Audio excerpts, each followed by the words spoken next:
Next would be Idaho DOT. Okay, I'm Mike Santi. I kind of created a title for myself. I'm kind of the pavements materials engineer. I was a state pavement engineer for a while, then I was state materials engineer for a while, so I kind of combined them both, and that's kind of what I do. I'm the messenger, I guess. Today, our asset management engineer couldn't be here. Idaho's 1.7, 1.8 million. I think this was last year's information, so I'm not exactly sure how accurate it is. We're the 11th largest state, or 12th or 13th. It kind of depends on whether you're looking at land mass or taking out the water and all that other stuff. And so we're a very rural state. A couple of population centers. Boise, the Treasure Valley probably has close to half the population. I think we've got at least one or two cities that are at 100,000 or approaching that. About 12,000 lane miles of highways that we are in charge of, 620 centerline miles of interstate, 2,550 centerline miles of non-interstate, and then a little bit of unpaved roadways. I think those are in the central area of the state. So we're all spread out. Is how our districts are laid out. District 1 is in the top, and then 2 is the green, and 3 is the blue, and then 4, and that goes along the bottom. 5, 6 is the kind of a grayish type stuff, I guess. So we have 6 districts, 6 district engineers. We're decentralized. In my career of 30 plus years, we've decentralized, we've centralized, we've gone back and forth several times. When I started, we were very decentralized, and the district engineers were very powerful. They were all older guys that had come up through the department, probably in their 50s and 60s, and they'd been everywhere, done everything, had been resident engineers and materials engineers, worked at headquarters, so they had a vast amount of experience. They became district engineers, and they'd stay there for 5 or 6 years until they retired or died or something. And anyway, so they ruled their districts with an iron fist, and we called them the 6 Dons. And you had to, basically, if you were caught in their district without their permission, you got in big trouble, especially the headquarters folks. So we would go in there and have to kiss their ring, and then do our business. And it was, but they were very knowledgeable and experienced people, and they were pretty good to work with. We just got 3 brand new district engineers, 2 retired and 1 was promoted, so we got some new blood in the system. But district engineers are pretty much responsible for everything, and so they know what their district needs are, and I think that's what our asset management engineer has been having difficulties with, is getting the district engineers and the district management to do what the TAMS system is recommending. That's what it looks like. And I was going to say, all this stuff, I don't know, I guess it's from about the green down to almost to that brown stuff. That's in the middle of the state where it doesn't look like there's any roads. There's not. That's all wilderness area. So I think Idaho's got the most wilderness in the lower 48.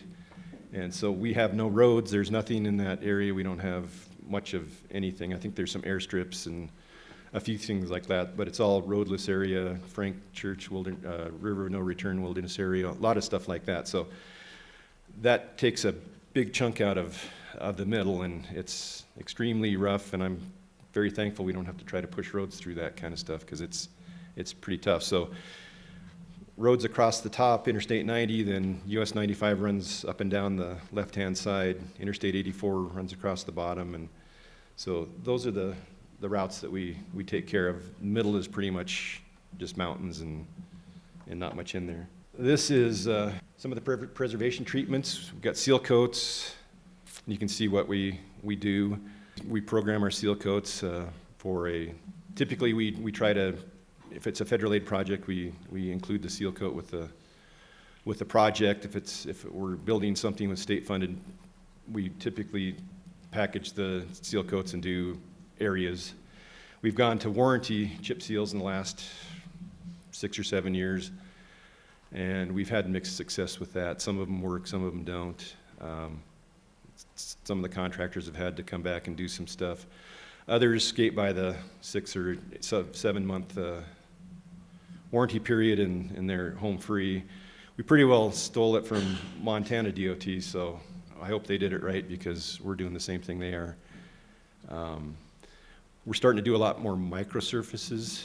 One of our districts in the southeast part of the state had some failures on chip seals, and so they put a moratorium on seal coats, and so they're doing microsurfaces. Doing thin overlays, we've done thin overlays for a long time, but those are the workhorses. I'm trying to get folks to try some different techniques and stuff that I pick up from here and try to bring back, but nobody's really willing to step out and try stuff. Somebody, I think yesterday, was talking about we haven't done something, I can't remember what the technique was, for many years. DOTs have long institutional memories, and if something fails, it's going to be many, many years before it goes back into favor, so we're a little cautious, and the district engineers hate phone calls, so they typically stick with what they know. This is a slide that I got from Jim Porbaugh's group, and basically it's, well, I guess it says percentage of projects each year that are preservation projects. You can see that about 70% of the 75% of the projects are preservation, and I don't know exactly if that's number of projects or cost or whatever. I forgot to ask, but we do have a large number of projects that are being recommended by the pavement management system as preservation, and these were actually, I think these were actually projects that were done the way TAMS was recommending. And this is basically the same thing, only this is the forecast for the next several years. You can see it's 75, looks like there's a 35 in 2023. I don't know what that's all about, but everything else is. So our pavement management system is recommending a bunch of preservation treatments, so we're getting to that. System is telling us to do things, and I don't think they actually specify what kind of treatment. It's just the recommendation is preservation, so then the district gets to choose what kind of stuff they do. So I think Jim is getting the word out that it needs to, preservation is here, and we need to do those kind of things in order to keep this system afloat.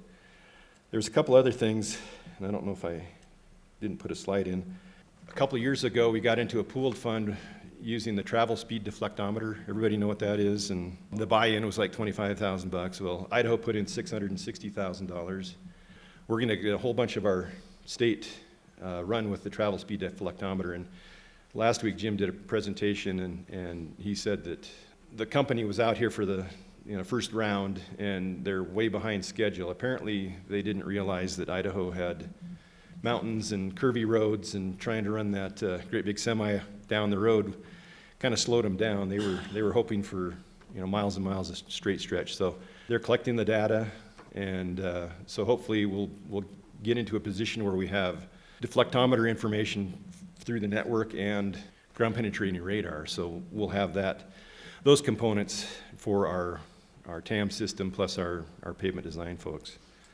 The other thing is we're working with Delmar over there, Delmar Solomon, and he did a research project with portable infrared spectroscopy. It's AASHTO TP128, and we were looking at see if we could determine the amount of wrap in our mixes based on the aging of the binder using the infrared spectroscopy.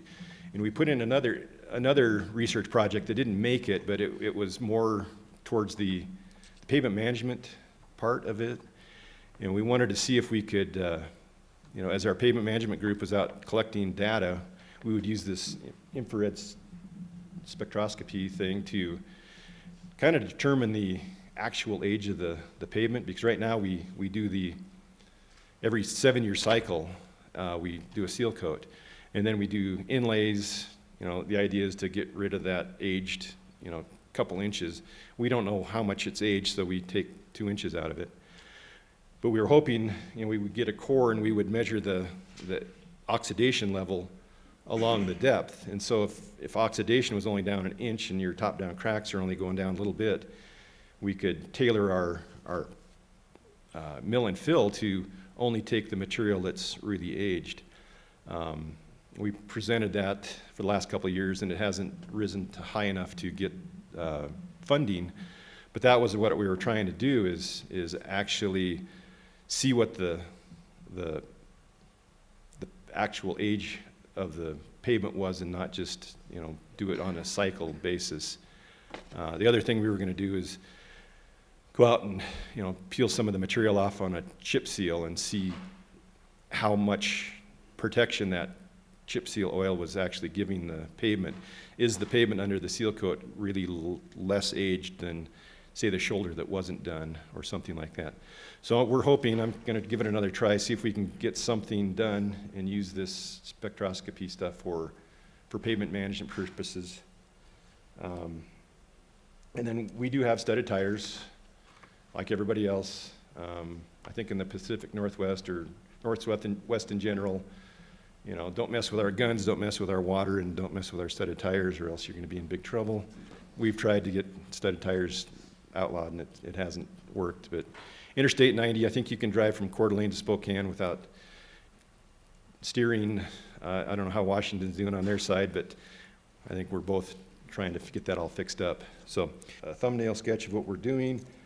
I think one of the questions was, how are we passing the preservation culture down? I think it's pretty well ingrained.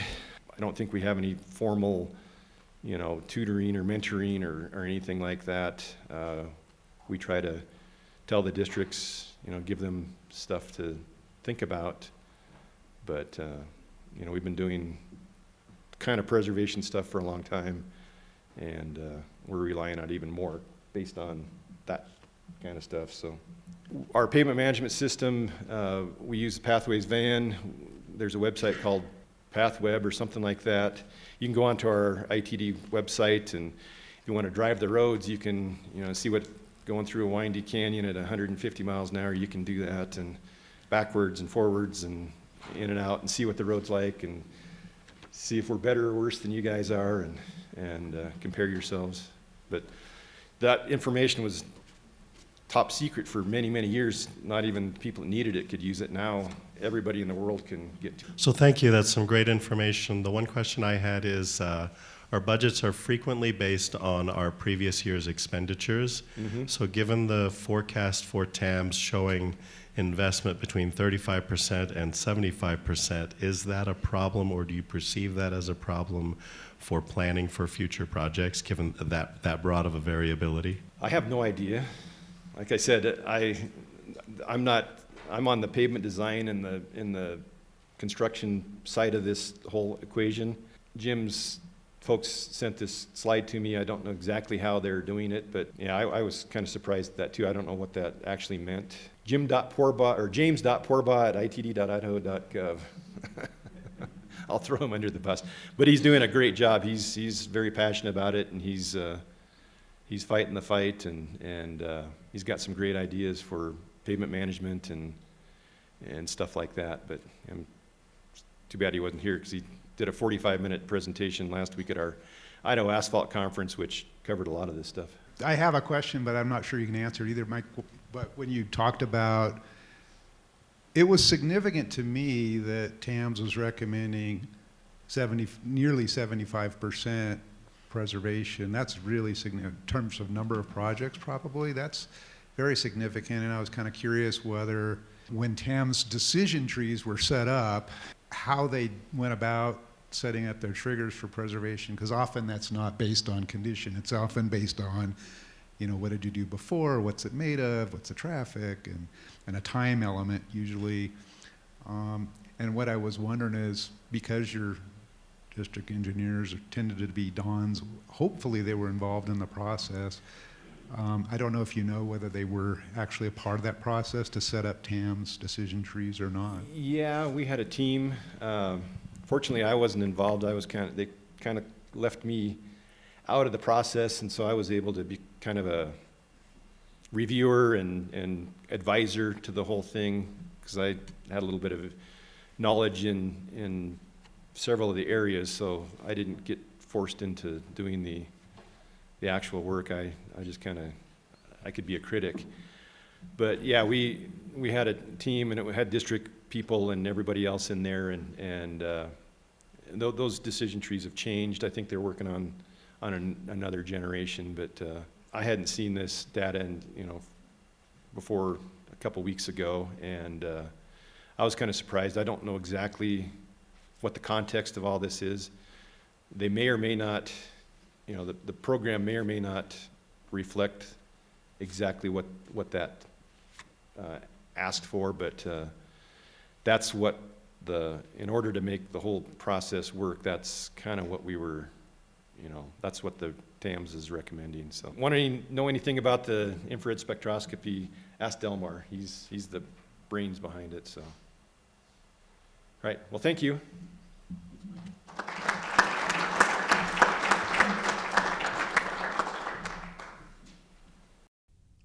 The preceding was produced by the National Center for Pavement Preservation. More information can be found on the web at pavementpreservation.org. Additional support provided by Michigan State University.